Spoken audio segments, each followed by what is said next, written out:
며칠 전에 서울의 관악구에 있는 임대 아파트에서 40대 여성과 그의 아들인 6살 배기 아들이 숨진 채 발견됐습니다.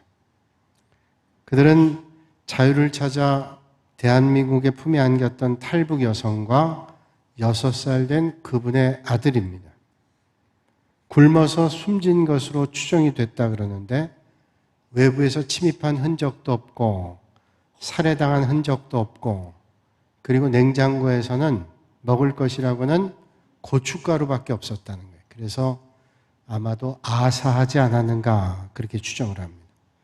이 탈북 여성인 한 씨는 10여 년 전에 중국 동포를 만나서 결혼했는데 올 초에 이혼을 했다 그래요. 그리고 생활고를 이기지 못하고 굶어 죽었다는 거예요. 이런 세상에서 어떻게 굶어 죽을 수 있는가 하는 의구심이 들잖아요.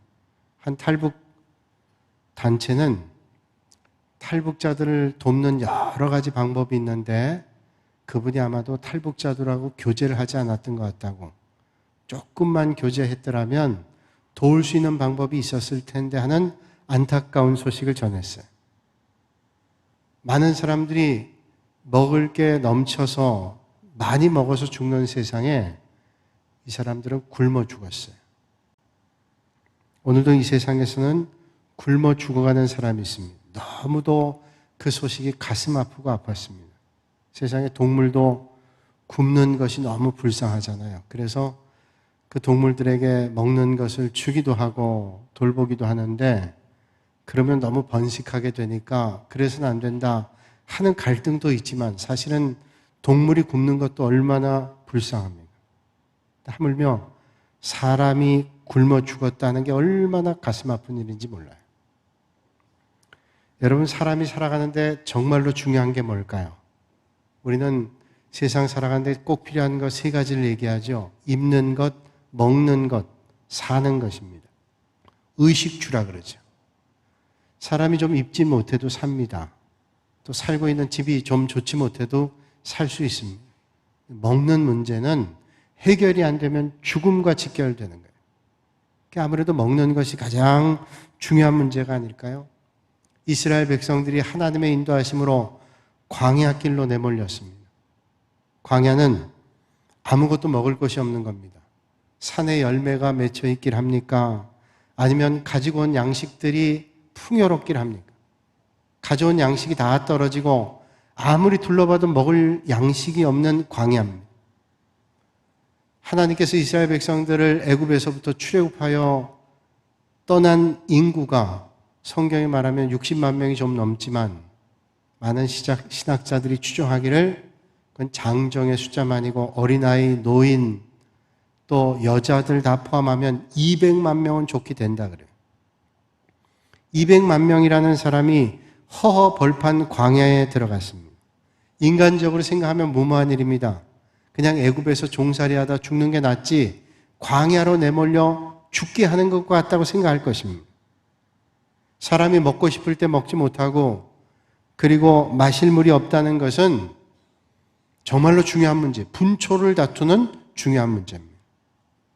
우리나라의 속담 가운데 이런 말이 있습니다. 새남터에 나가도 먹어야 한다, 그런 말이 있어요. 새남터에 나가도 먹어야 된다는 말은 뭐예요? 새남터는 옛날에 죄인들을 목을 치던 곳이 새남터입니다. 목을 치는 사형장에 나가는 사람도 먹어야 된다는 말이에요. 그 말은 먹는다는 문제는 죽음을 목전에 두고 있는 사람에게도 아주 시급하고 중요한 문제란 말이죠. 미국에 존 웨인 게이시라고 하는 사람이 있는데 이 사람은 33명을 죽인 살인마, 희대의 살인마입니다. 이 사람이 1978년부터 16년 동안 감옥에 있다가 1994년 5월에 독약 주사를 맞고 죽게 됩니다. 보통 죽는 날 사형 선고를 받고 그리고 사형 집행하는 날 그 죄수를 향해서 마지막 소원을 묻습니다. 마지막 소원이 뭡니까? 라고 물었는데 이 게이시가 대답하기를 제가 죽기 전에 켄터키 프라이드 치킨을 먹고 죽고 싶습니다. 지금 목전에 죽음을 앞두고 있는데 치킨 한 조각을 먹고 죽고 싶다는 거예요. 먹는 문제라고 하는 것은 그렇게 시급하고 중요한 문제라는 거예요. 이스라엘 백성들이 홍해바다를 육지처럼 건넜습니다. 하나님께서 눈동자같이 돌봐서 뒤에서 애굽 병사들이 쫓아온다 할지라도 하나님의 인도하심으로 홍해바다를 마른 땅처럼 건너고 그 마른 땅처럼 건넌 홍해바다에 뒤에서 쫓아오던 애굽의 병사들이 수장이 됐습니다. 하나님의 놀라우신 인도하심과 역사하심을 저들은 직접 체험을 했습니다. 그런 은혜를 체험했지만 이제 광야길 3일 길을 가는데 마실 물이 없습니다. 사람이 먹을 음식이 없으면 조금 더 살 수 있지만 마실 물 3일 동안 마시지 못하면 죽는 겁니다. 물을 마시지 못한다. 원망이 나옵니다. 하나님, 우리를 왜 여기서 죽게 합니까? 모세를 원망해요. 하나님은 원망합니다. 그들 앞에 눈에 마실 물이 펼쳐졌습니다. 마셔보니까 쓴물입니다. 염분이 너무 많아서 마실 수 없는 쓴물이었습니다. 또 모세를 원망하고 하나님을 원망합니다. 그럼에도 모세는 하나님 앞에 기도해서 한 나무가지를 그 물에 던졌더니 그 물이 쓴물이 단물이 됐습니다. 마라의 쓴물이 단물이 됐어요. 그런 하나님의 은혜를 체험했습니다. 이스라엘 백성들이 엘림을 떠나서 시내산을 향해 갔습니다. 그 시내산 사이에 신광야라고 하는 곳에 다다르게 될 때가 둘째 달 출애굽하고서 15일이었습니다. 그런데 이스라엘 백성들이 신광야에서 또 모세와 아론을 원망합니다. 오늘 성경은 말씀하죠. 우리가 애굽 땅에서 고기 가마 곁에 앉아있던 때와 떡을 배불리 먹던 때 여호와의 손에 죽었더라면 좋았을 것을 너희가 이 광야로 우리를 인도해내어 이 온 회중이 줄여 죽게 하는도다.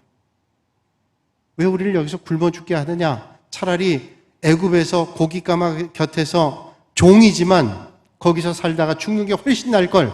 그리고 모세와 아론을 원망합니다. 이스라엘 백성들은 하나님의 놀라운 역사를 체험하고 홍해바다를 마른 땅처럼 건넜지만 원망이 끊이질 않습니다. 그런데 보세요. 이 원망을 듣고 계신 분이 계셨는데 성경은 말씀하시기를 하나님이 듣고 계신다는 거예요. 성경의 출애굽기와 민수기를 보면 이스라엘 백성들이 원망하는 일, 또 하나님 불평하는 일이 많습니다. 하나님 세운 모세와 아론을 불평합니다. 하나님께서 그걸 사사로이 보시지 않고 아론과 모세를 원망하는 것은 하나님 자신을 원망하는 것이라고 말씀을 해요. 여호와께서 모세와 아론에게 말씀하여 이르시되 나를 원망하는 이 악한 회중에게 내가 어느 때까지 참으랴? 그 원망하는 말을 내가 들었다. 너희 말이 내 귀에 들린 대로 내가 너희에게 행하리니 라고 말씀해요. 한마디로 얘기하면 너희의 원망과 불평을 내가 다 듣고 있다가 너희들이 원망과 불평한 대로 행해 주겠다고 말씀해요. 여러분, 이게 얼마나 두려운 말인지 몰라요. 하나님께서는 우리의 언행 심사를 다 알고 계시고 세미한 소리까지도 듣고 계시다는 거예요.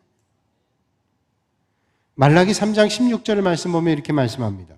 그때 여호와를 경외하는 자들이 피차에 말하며 여호와께서 그것을 분명히 들으시고 여호와를 경외하는 자와 그 이름을 존중히 여기는 자를 위하여 여호와 앞에 있는 기념책에 기록하였느니라.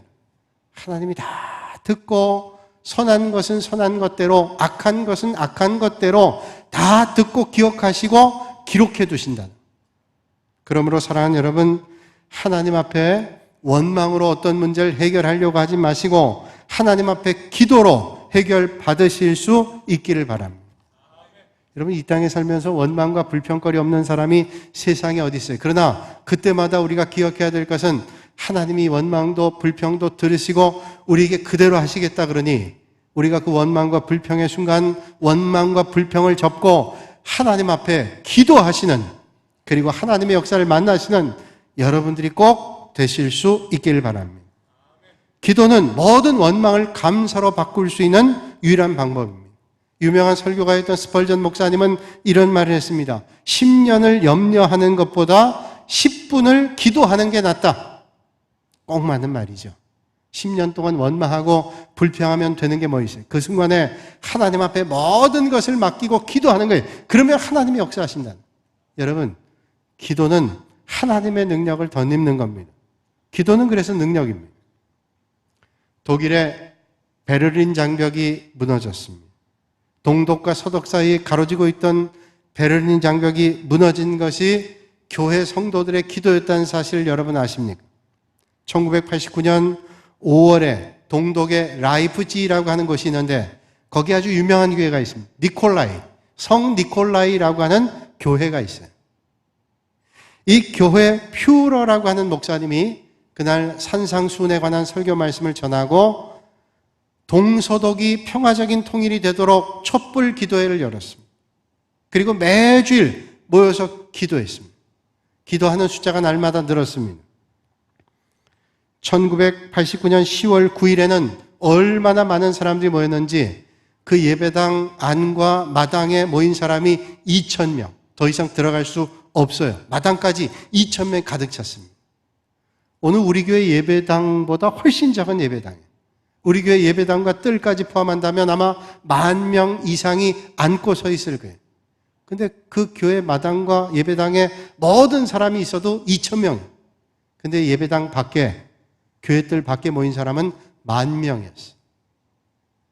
예배드리고 저들이 평화적인 시위를 하면서 밖으로 나갈 때 10만 명의 군중이 됐어요. 동독의 경찰들이 제재할 수가 없었습니다. 그러나 평화적인 행진이 이루어졌어요.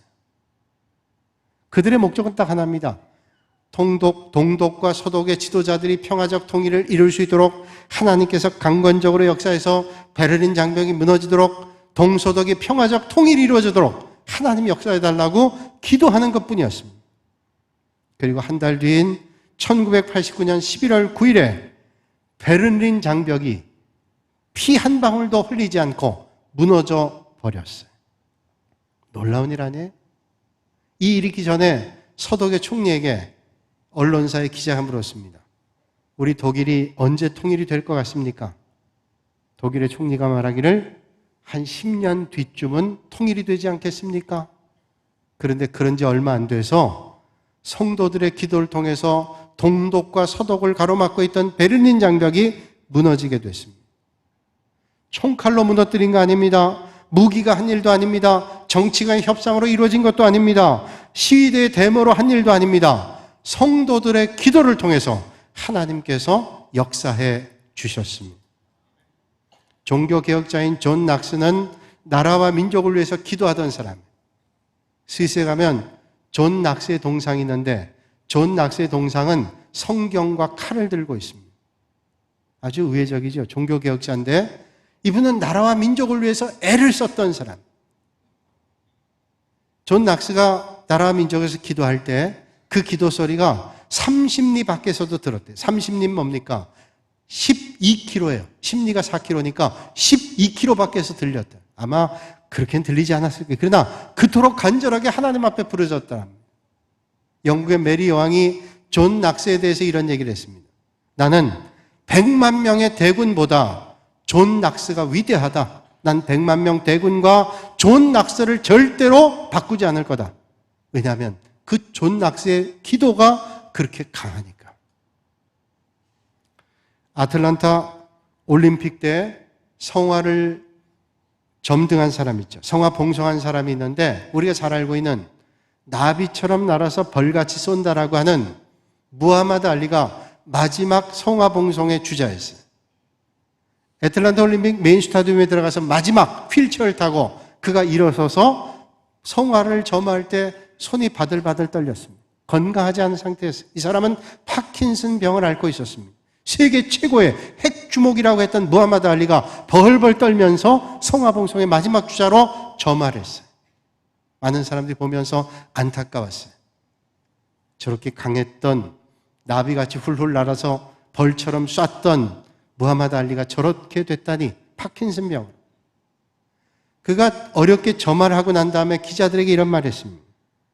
하나님은 내게 사람보다 하나님이 강하다는 사실을 입증하기 위해서 내게 파킨슨 병을 줬습니다. 사람이 아무리 강하다 한들 하나님의 능력 안에는 아무것도 없는 존재입니다. 여러분, 기도가 하나님이 우리에게 주시는 진정한 능력인 줄로 믿으시길 바랍니다. 하나님은 이스라엘 백성들이 광야에서 어떤 게 필요한지, 어떤 것들을 준비해야 되는지를 다 알고 계셨습니다. 광야는 어떤 곳입니까? 농사를 지을 수도 없고 식량을 구할 수도 없고 오직 하나님만 의지할 곳이에요. 여러분, 이스라엘 백성들이 광야에 내몰리게 될 때 뒤에서 애굽 병사들이 쫓아올 때 홍해바다를 건넜습니다. 그리고 광야길 갈 때 마실 물이 없을 때 하나님께서 은혜 베풀어 주셨습니다. 먹을 게 없을 때 하나님께서 만나와 매출하게 허락해 주셨습니다. 그러니까 광야는 하나님을 의지해야 돼요. 100% 하나님을 의지하지 않고는 살아갈 수 없는 것입니다. 광야와 사막에는 마실 물이 없습니다. 그럼에도 불구하고 동물이 삽니다. 여우가 살고 여러 동물이 살고 뱀이 살고 개구리가 살고 심지어는 풍뎅이도 살아요. 물을 먹지 못하면 생물이 다 죽는데 어떻게 광야와 사막 같은 곳에 이런 동물들이 살아갈 수가 있을까요? 그 비밀은 이슬에 있습니다. 이슬. 사막의 낮은 뜨겁고 밤은 춥다는 거 우리가 알고 있습니다. 낮과 밤이 온도차가 심하니까 밤에는 이슬이 내립니다. 새벽까지 이슬이 내립니다. 여우는 바위에 묻어있는 이슬을 핥아먹고 삽니다. 뱀은 또아리를 틀어서 자기 몸에 쏟아진 이슬을 핥아먹고 삽니다. 개구리는 등에 쏟아져 있는 그 물을 받아서 먹고 삽니다. 풍뎅이는 딱딱한 자기 등에 있는 물을 자기 몸을 틀어서 먹고 산다 그럽니다. 불모의 상황에도 하나님께서는 동물들을 먹고 살게 하시는 놀라우신 위대하신 하나님이십니다.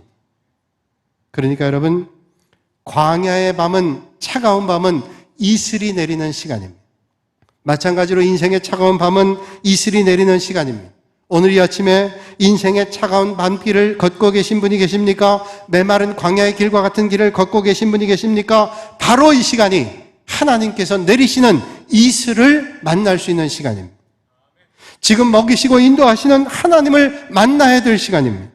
오늘 주님은 여러분들이 메마른 광야길에서 생명의 주님을 만나시기를 원하고 계십니다. 인생의 광야는 우리가 생각하지 못했던 놀라운 것들을 먹이시는 하나님을 만나는 기회입니다. 오늘 고백하고 있죠. 오늘 본문 4절 말씀에 이렇게 말씀합니다. 하늘에서 내렸다. 우리는 알고 있습니다. 하늘에서 뭐가 내렸는지. 하늘에서 만나가 내렸어요. 하늘에서 메추라기가 쏟아졌습니다. 하늘에서 내렸단 말이 뭘까요? 여러분, 하늘을 쳐다보세요. 하늘에서 만나가 내려오나요? 오늘 우리 눈에는 만나가 내려오지 않아요. 그러나 이스라엘 백성들 광야에서 하늘에서 만나가 쏟아져 내려왔습니다. 하늘에서 만나가 내렸단 말은 어떤 말을 말씀하고 있는 걸까요? 농사지어서 얻은 양식이 아니란 말입니다. 노력하고 힘써서 얻은 양식은 아니라는 겁니다. 우리 인간의 노력으로 얻을 수 있는 양식이 아니라는 거예요. 그것은 하나님께서 내리시는 전적인 은혜의 산물이란 말씀입니다. 여러분, 그 하나님은 어떤 하나님이세요? 먹이시는 하나님, 우리의 필요를 채워주시고 우리를 공급해 주시는 하나님입니다. 그러면 하나님 백성은 어떤 사람입니까? 하나님의 은혜가 아니고는 절대로 살아갈 수 없습니다. 하나님을 바라보는 하늘의 역사를 기대하는 믿음의 사람들, 이 사람들이 하나님의 백성입니다. 여러분, 오늘 내 힘으로 살아간다고요? 절대로 아닙니다. 하나님이 건강 주시고 일할 수 있는 힘을 주시고 그런 상황들과 환경을 허락해 주신 분 하나님입니다. 내가 지혜로워서 이렇게 산다고요? 천만에요. 하나님이 주신 지혜가 없이는 절대로 살아갈 수 없습니다. 오늘 본문 말씀 보니까 만나를 내리는데 어떻게 만나를 내렸어요? 하늘에서 내리는 비같이 내려주셨다고 말씀하고 있습니다. 비는 골고루 내리잖아요. 비가 골고루 내렸어요. 하늘의 만나가 그렇게 내려왔습니다. 얼마나 많이 내렸는지 몰라요. 비가 오면 밖에 나간 사람은 다 비를 맞습니다. 우산을 쓰든 맨몸이든 비를 맞습니다. 마찬가지로 만나가 하늘에서 내려올 때 이스라엘 백성들이 아침 일찍 나가면 하늘에서 만나가 내려져 있습니다. 모든 사람들이 문 밖에 나가기만 하면 만나를 만날 수 있었습니다. 그리고 성경은 말하기를 모든 사람들이 만나를 통해서 배불리 먹었다고 말씀하고 있습니다. 여러분, 광야는 아무것도 음식을 얻어 먹을 수 없는 것입니다. 물도 이슬밖에 먹을 수 없는 것입니다. 그런데 이스라엘 백성들이 굶어 죽은 사람이 한 사람도 없습니다. 여러분, 이스라엘 백성들이 광야에서 굶어 죽은 사람이 있다고 성경은 말씀합니까? 하나님을 원망하고 모세를 배반하고 그랬던 사람이 땅이 갈라져 죽기도 하고 그리고 불뱀에 물려 죽기도 했지만 굶어 죽은 사람이 있어요? 성경에 말씀해 한 사람도 없어요. 오히려 너무 먹는다고 불평했어요. 이젠 고기 좀 먹겠다고 불평했지 굶어 죽은 사람 아무도 없습니다. 그것도 200만 대군이 40년 동안 말이에요.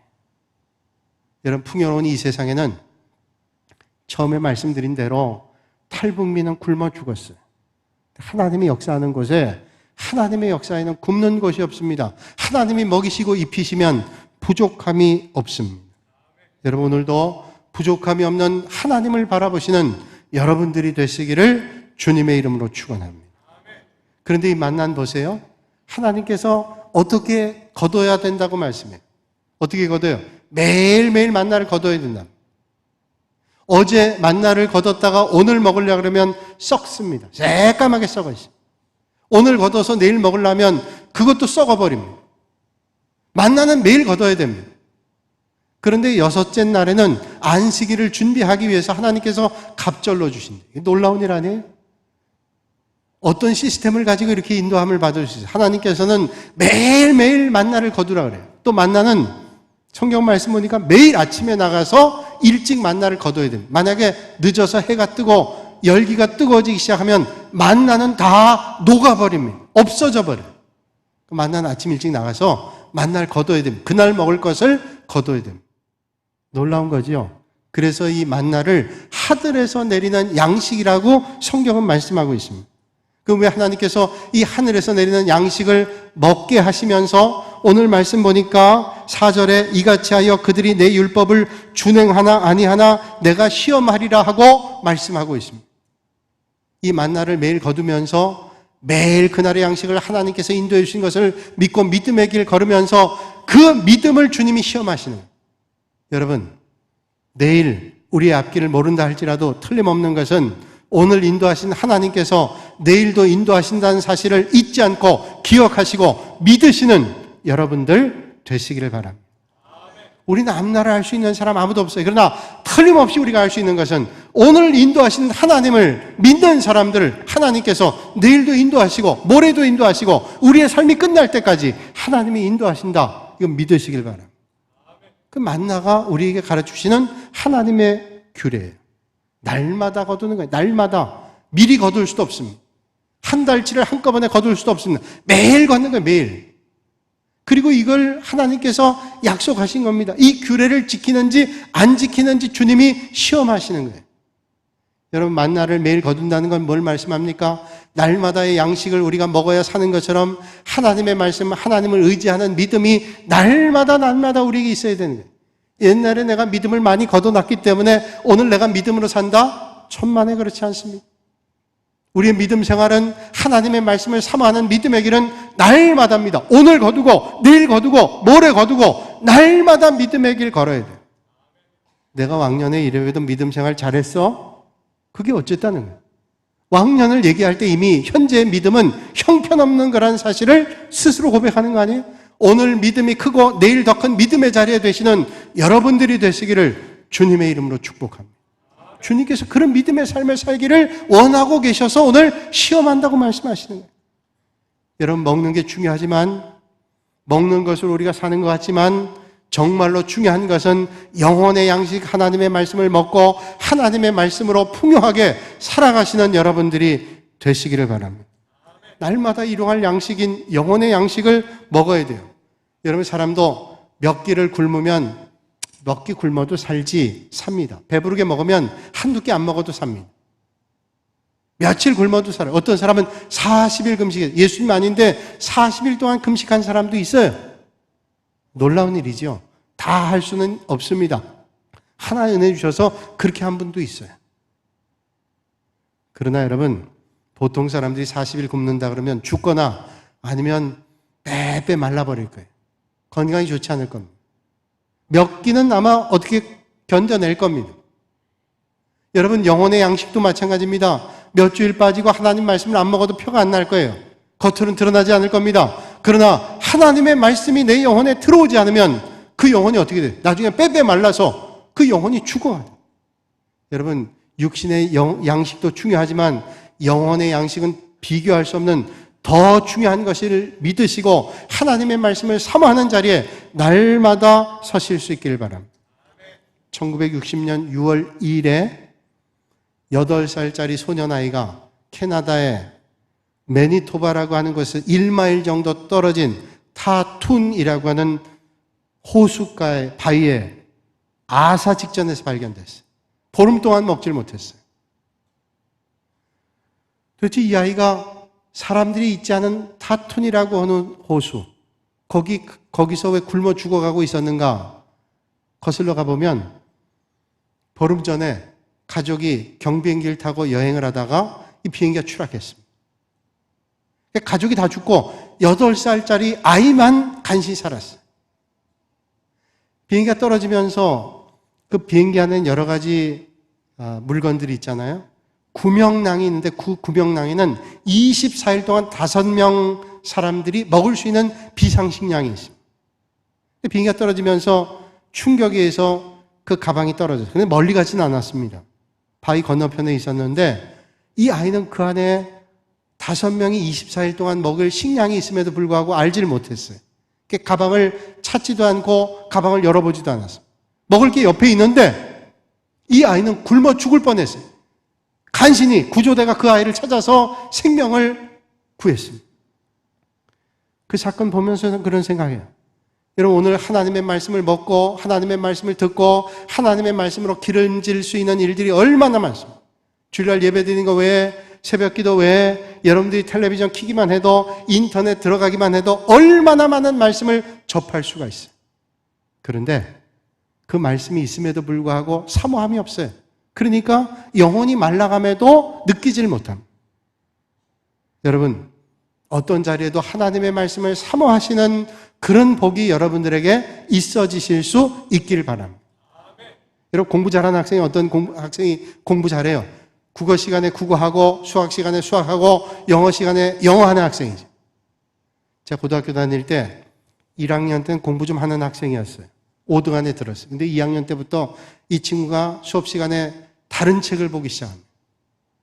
어떤 책을 보냐면 아침에 학교 올 때 무협지를 15권 빌려와요.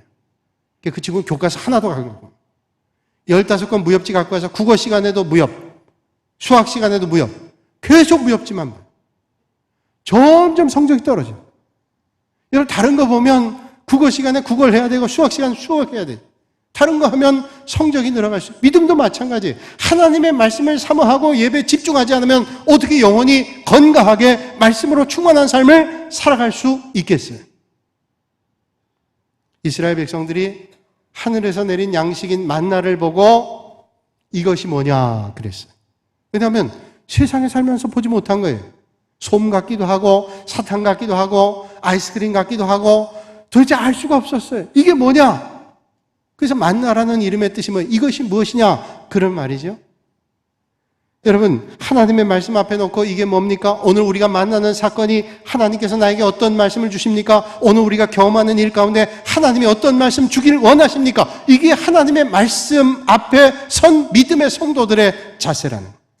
여러분 그래서 이것이 뭡니까? 만나라고 고백했던 이스라엘 백성같이 하나님의 말씀으로 여러분 주어지는 삶의 자리를 이게 뭡니까? 하나님 뭐라고 말씀하십니까? 귀 기울여 듣고 발견하실 수 있는 여러분들이 되시기를 바랍니다. 우리가 이 땅에 살면서 소리를 듣고 삽니다. 근데 못 듣는 소리도 많습니다. 작은 소리 못 듣고 큰 소리 못 듣습니다. 그래서 우리가 들을 수 있는 영역의 수가 가청 음파라 그러죠. 이 가청 음파는 20Hz에서부터 2만 Hz까지. 그러니까 우리가 귀로 들을 수 있는 가청 음파가 20Hz에서 2만 Hz. 그 이하나 그 이상은 못 들어가요. 제가 언제 말씀드렸지만 세상에 지구가 돌잖아요. 이 지구가 돌아가는 소리가 얼마나 크겠어요. 그 소리 다 들으면 귀가 멀을 거예요. 하나님께서 못 듣게 하시는 가청 음파가 아니니까. 이 가청 음파를 우리가 구분할 수 있는 게 있는데 피아노 건반을 보면 건반이 88개입니다. 세계적으로 피아노 건반은 88개. 아무리 비싼 것도 88개. 싼 것도 제대로 된 건 88개입니다. 검은 건반 36개, 흰 건반 52개, 88개. 가장 높은 소리와 가장 낮은 소리, 우리 사람이 들을 수 있는 가청음파의 소리를 우리에게 듣게 합니다. 그러니까 우리의 귀는 들을 수 있는 소리가 있어요. 못 듣는 소리가 있고. 근데 사람이 처음엔 잘 듣다가도 나이가 들면 귀가 노화가 돼서 잘 안 들립니다. 그래서 보청기를 하잖아요. 얼마나 불편한지 몰라요. 그래서 요즘엔 보청기가, 만약에 여러분 보청기가 귀를 꽉 막고 있다면 얼마나 소리가 웅웅거리겠어요. 요즘엔 보니까 실 같은 거 하나만 딱 귀에다 걸어가지고 하게 되더라고요. 그러면 여러 가지 소리가 겹쳐지니까 좀 낫게 돼. 그래도 그게 불편한 거예요. 나이가 들면 귀가 노화가 됩니다. 20이 넘으면서부터, 20살이 넘어서부터 사람들이 점점 귀가 노화된다. 근데 10대만 들을 수 있는 소리가 있다는 것을 2005년도에 하워드 스텝 레온이라고 하는 사람 발견했습니다. 그래서 이름을 명명하기를 틴벨이라고 그랬어요. 10대만 들을 수 있는 소리. 그래서 그 주파수 영역대가 1700MHz인데 이 소리는 10대만 들을 수 있대요. 저는 못 들어요. 20대, 30대 못 듭니다. 10대만 들을 수 있는 소리가 있대요. 이 발견한 사람이 이걸 세상에 적용했는데 불량한 아이들이 공장 근처에서 사람들의 돈을 뺏고 못된 짓 하는 것들을 좀 멀리 보내기 위해서, 얘들을 해산시키기 위해서 틴벨이라고 하는 소리를, 그 영역대 소리를 내게 해서 그 아이들만 듣게 하는 거예요. 그래서 아주 불편하게 만들어서 그 자리를 떠나도록 했다. 여러분, 어떤 사람은 들을 수 있는 소리가 있고 어떤 사람은 들을 수 없는 소리가 있어요. 오늘 이 아침에 여러분들은 영적인 귀가 활짝 열어서 하나님의 말씀을 제대로 듣는 축복이 있기를 주님의 이름으로 축원합니다. 귀가 있는데 들을 귀가 없으면 못 듣는 거예요. 얼마나 불행한 거예요. 미국에서 있었던 일인데 한 자동차 가다가 새벽에 어떤 집에 담을 무너뜨리고 차가 들어간 거예요. 그래가지고 911이 오고 또 앰뷸런스가 오고 뭐 난리가 나고 야단이 났어요. 그런데 놀라운 거는 그 집 안방에 있던 여자는 그걸 모르고 자고 있더래요. 밖에서는 자기 집 담 무너져가지고 사람들이 난리 법석을 하는데 자고 있더랍니다. 아니, 이 난리통에 어떻게 잘 수 있을까? 근데 더 놀라운 거는요, 그 아주머니가 자고 있던 옆에 방에 6살짜리 아이가 엄마! 그리고 일어나는데 그 소리는 듣더래. 그 시끄러운 소리는 안 듣는데, 못 듣는데 그 애기 소리는 듣더래. 그 이상하죠? 사람에게는 두 가지 가청음파가 있는데 들을 수 있는 귀와 들을 수 없는 귀가 있어요. 듣고 싶은 건 듣고 듣기 싫은 건 안 듣는데요. 여러분들은 하나님의 음성과 주님의 말씀을 잘 들으시는 복된 귀가 되시기를 주님의 이름으로 축원합니다. 세상에 어떤 책을 읽다가도 사람이 감동을 받으면 사람이 변화가 됩니다. 그러잖아요. 내가 이 책 때문에 인생이 바뀌었습니다. 그런 사람이 있어요. 세상의 책도 사람에게 감동 주고 변화시키는데 생명의 주인 되시는 하나님의 말씀이 우리 인생을 바꾸지 않을 수 있을까요? 하나님의 말씀이 여러분의 심령 가운데 바뀌면 인생이 어떻게 바뀌지 않을 수 있겠어요? 세계 10손가락 안에 드는 부자가 있어요. 아시아의 최고의 부자가 있는데 홍콩에 있습니다. 이가성이라는 사람, 증권, 부동산, 은행, 모든 분야의 부자예요. 그래서 홍콩에서 1달러를 쓰면 5센트는 이가상의 주머니에 들어간다는 말이 있어요. 아시아 최고의 부장. 이 사람이 30년 동안 이 사람에게 운전을 했던 기사가 있는데 이 사람이 아주 유명한 일화가 있어요. 30년 동안 열심히 기사로 애를 써주니까 이가성이 부자잖아요. 이제 은퇴하는 날 선물을 줘야 되겠다 생각해서 퇴직금 외에 3억 6천만 원에 해당되는 200만 위엔을 선물로 줬대요. 근데 기사가 더 놀랍죠? 회장님에게 얘기하는, 회장님, 제가 회장님 덕분에 평생을 먹고 살고 이제 여유 있게 살게 됐습니다. 그 돈 안 주셔도 살 수 있습니다. 그저 그동안 은혜 감사합니다. 그러더래요. 이가성 회장이 이상하더라는 거예요. 자기가 그 당시에 월급 줬을 때 한 6천 위엔, 그 당시에는 큰 돈이지만 한 우리 돈으로 100만 원 정도밖에 못 줬는데 돈이 무슨 얼마나 있냐 그랬더니 얘기하는 거예요. 내가 지금 2천만 위엔을 모았습니다. 2천만 위엔은 36억이에요. 36억 모았습니다. 어떻게 이렇게 모았냐고. 내가 준 월급 가지고 다 모아도 그렇게 모을 수 없었는데 어떻게 그러냐고 의아해서 물었어요. 그랬더니 기사가 대답하더래요. 회장님이 제가 모시고 갈 때 뒤에서 전화하는 걸 제가 들었잖아요. 어디 땅을 사면 그 땅이 유망하다. 어디 주식에 투자하면 유망하다. 그거 제가 다 귀동냥으로 들었습니다. 그래서 제가 돈은 많지 않지만 회장님은 재리에 밝으시니까 할 때마다 제가 조금씩 투자했는데 그 돈이 2천만 원, 36억이 됐습니다. 이 다 회장님 은혜입니다. 그랬대. 여러분, 인생은 누구를 만나느냐에 따라서 달라질 수 있어요. 여러분, 파리를 따라가면 화장실 주변을 맴돕니다. 그러나 꿀벌을 만나서 따라다니면 꽃밭을 노립니다. 하나님의 말씀을 만나면 여러분의 인생이 영원한 생명 축복의 자리에 사는 인생의 축복이 있게 될 줄로 믿습니다. 소련의 공산주의가 무너지기 전에 러시아의 모스크바의 한 극장에서 턱시도를 입은 예수라고 하는 연극이 발표가 됐어요. 이 턱시도를 입은 예수, 여러분 소련은 무신론이잖아요. 이 턱시도를 입은 예수라고 하는 연극도 기독교인들을 비아냥거리는 그런 연극이었습니다.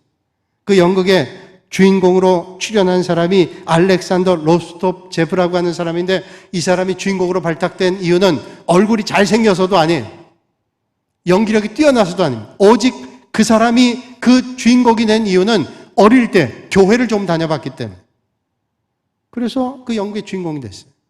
연극을 하는 가운데 예수님의 산상수훈인 마태복음 5장부터 7장까지의 말씀을 중간에 두 구절을 읽는 구절이 나옵니다.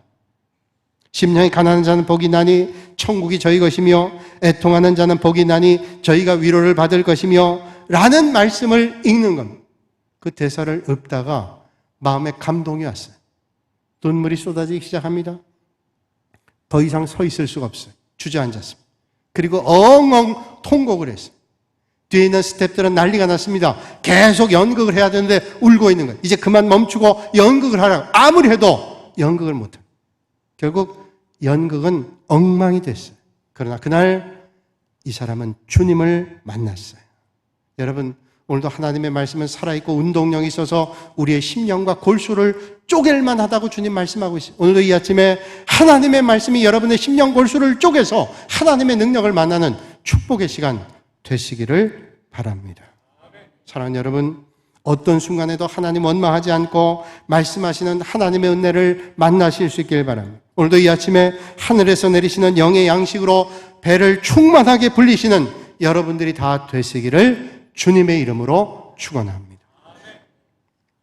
거룩하신 아버지 하나님, 먹고 사는 일이 시급하고 분주하지만 더 중요한 영혼의 양식을 먹는 일을 게으리하지 않고 하나님 주시는 영의 양식을 날마다 먹어 이 땅에 살지만 영원한 삶을 소망하는 믿음의 성도들이 되게 하여 주시옵소서. 오늘 광야의 어두운 밤을 지나고 있는 인생들마다 하나님이 주시는 생명의 이슬을 만나게 하시고 인도하시는 하나님의 축복을 경험하는 은혜의 시간 되게 하여 주시옵소서. 예수님의 이름으로 기도하옵나이다. 아멘.